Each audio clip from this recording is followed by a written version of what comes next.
Hi, my name is Jazmine, and today my guest is Michael Grice. And today our show is going to be talking about SSI and poverty. And today's going to be a good show. I hope you enjoy it. Thank you. So, Mike, how long have people been on SSI? That depends on when a person was eligible for SSI. People get on at different times of their life. Does SSI pay a lot of money for people to live off of? No, it does. No, that particular program at SSI pays less than $1,000 a month. To give you an example, my case is less than $1,000, and all of my expenses have to come out of my monthly SSI income. Rent, light, phone, some medications, transportation. So basically about the middle of the month, I'm basically broke a lot of months because it's poverty. How does that make you feel sometimes when you don't have the necessary funds to pay for a lot of stuff in SSI? I would say it's very disappointing if I want to do any outside activities or just in general ordering out at least maybe once a month is a lot of months impossible because I just don't have the funds to do so. Do you wish you had more money from SSI? I do, but the issue with that is soon as I get a raise, another one of my programs that I'm on gets decreased. For an example, it could easily be my SNAP program that gets decreased if I get a raise from SSI. So.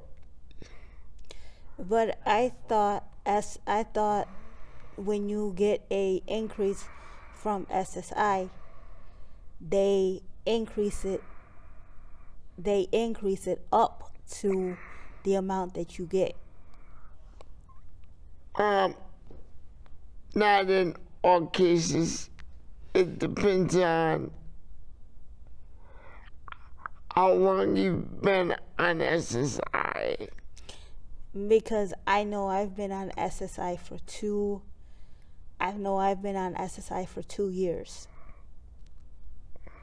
And each time that I've been on SSI, I've got an increase. Well, you probably have another one of your parents on SSI. I'm the only one that's on SSI. I was the only one that Well, was. you probably are getting some funds from if one of your parents are deceased, and that makes a difference. But I know that it's very hard for people to be on SSI because of the simple fact of that it's very hard to pay rent and it's very hard to live off of.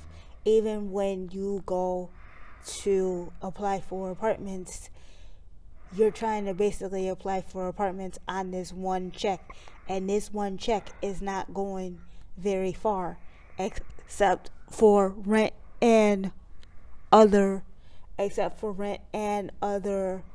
and other bills that you have to basically pay.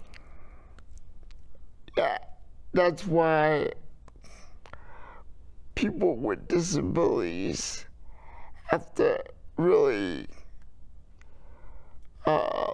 do a good search when it comes to renting an apartment. But We really have to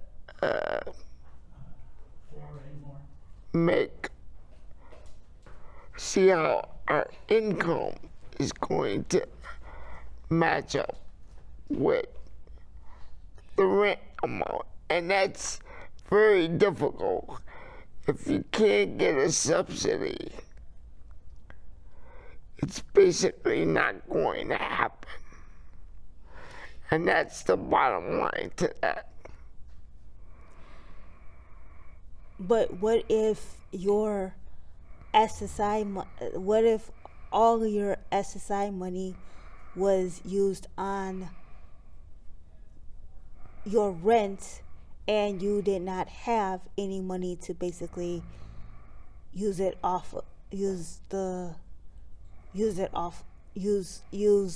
you didn't basically have any more money to use it for the rest of the month? Then and then you actually had other stuff that you basically had to do. Well, you have to prioritize what's the most important to you based on the amount of money that you have left once you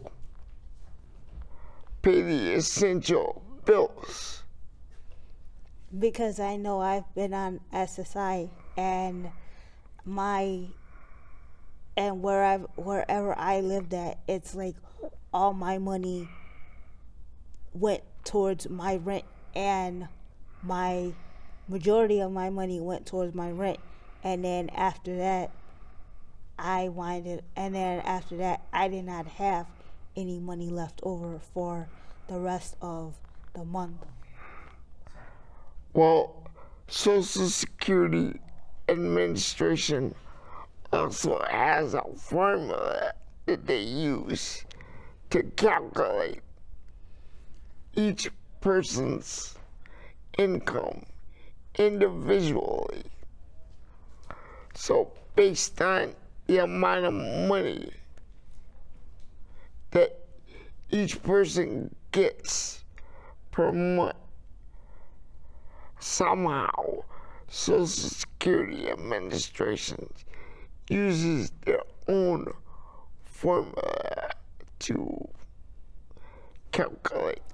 But I also think too that people who are on Social Security people that are on Social Security and the Social Security Administration should be able to give people more money than they are already getting. Well, that would have to go through a very long process. And I think the only way that that could be done is there would have to be some type of legislation passed through the government to get that done. So it would be a very drawn out process. Do you know what makes Chicago great? At 8, why is Elman Company. For more than 31 years, Elman Company has brought the biggest and the brightest showcase in Chicago, giving a platform to thousands of young people across the city. So tune in to KNTV 19 this week and every week for Elman Company, and more amazing homegrown and groundbreaking Chicago programs. Why do people with disabilities cannot people with disabilities cannot get a job with the SSI money that they have? Well, the first reason is employers don't think that we're dependable or have enough qualifications to do the job. And second of all, they want to pay us below the minimum wage. So that's been a problem as long as I can't remember. How do we get SSI payments raised? Well, I think that has to go through several processes. It would have to go through probably Washington and also the federal government to get any change with the SSI payment. And that would be quite a long process before, I think before SSI recipients would see any change. How does SSI determine how many people can get on it? SSI is determined by the Social Security Administration. It's a subsidy. You know, it's for recipients partly that haven't paid into the system, paid into the Social Security system. So, Social Security has a formula that they use for each and every individual that's on SSI. Now, if you're SSDI, that's a larger pot of money. And some of those individuals have worked X amount of years and they paid into the Social Security Administration. But SSI is, I consider it an entitlement.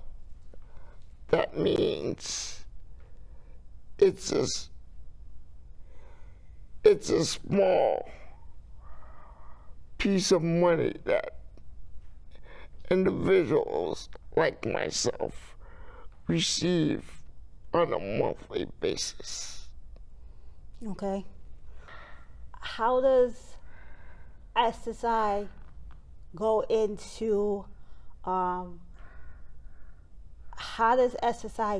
healthcare? Well, that may determine how many times an individual, a consumer, goes to the hospital. And basically, I know that a lot of consumers don't really go like they should because of the type of healthcare insurance that they have. Because the first question consumers are asked from the hospital is what type of insurance you have. Especially if you need PT or OT, you may not be able to get that because poverty ties into the type of insurance that people with disabilities have in a lot of different ways. Because, and one example that I can think of is if a consumer needs OT or PT, you're only going to get X amount of appointments for either one of those services. So it's a wide range of poverty when it comes to healthcare. And the other quick answer I would give to that is that's the reason that people with disabilities have difficulty getting their medication because they don't, it's poverty when it comes to that, because a lot of medications that particular consumer needs, they can't afford it. So it's poverty that way as well. But also, as well too, healthcare does not also want to pay for some of the visits that you have with the doctors as well too. And that's why we need universal health care. Because in other countries, there is universal health care. Nobody in, nobody out. That's the saying when we talk about universal health care. I'm fortunate because I'm dual eligible, so that means I have Medicaid and Medicare, but a lot of people with disabilities don't have dual coverage. So they are afraid to go to the hospital, and I would consider that being poverty because they are not going to get the coverage they need. They're not going to get the medications that they may need. So healthcare is not really affordable. And it's also because of the gatekeepers, such as the managed care companies, have a lot to do with when it comes to people with disabilities and their health care coverage. It's a lot of services and medications that the managed care companies don't pay for on a regular basis, so it's poverty all the way around. But what about when you, when Medicare or when healthcare is, what about when your healthcare insurances winded up changing, and then you don't know about it until a certain time, a little bit later than you should? Then what's gonna be the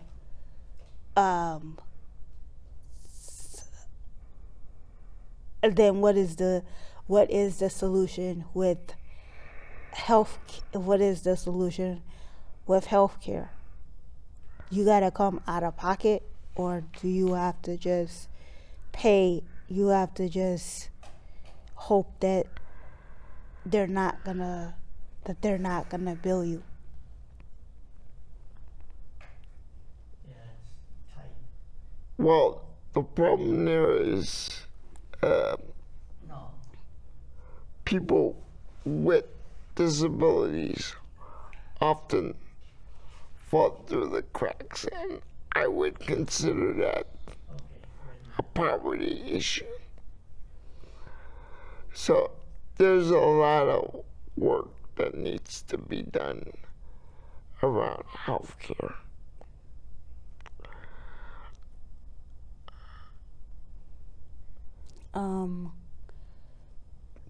But again, I would say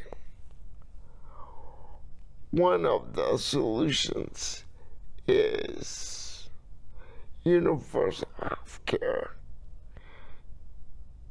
in the United States. And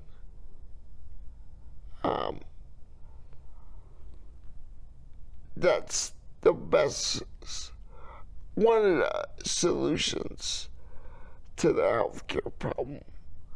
When will we get it in the United States? Nobody knows yet. And for how long is this gonna last? Well, we haven't gotten it yet, so I know that, but if we do get it, how long is it gonna last for? that would, there's not a good answer for that, because the main issue that's tied to healthcare is money. Will it be affordable? And right now, a large portion of our society or community is living in poverty when it comes to healthcare. Thank you for participating in Adapt Productions. My name is Jazmine Coates, and you have watched this segment of housing of SSI and poverty for people with disabilities. Thank you.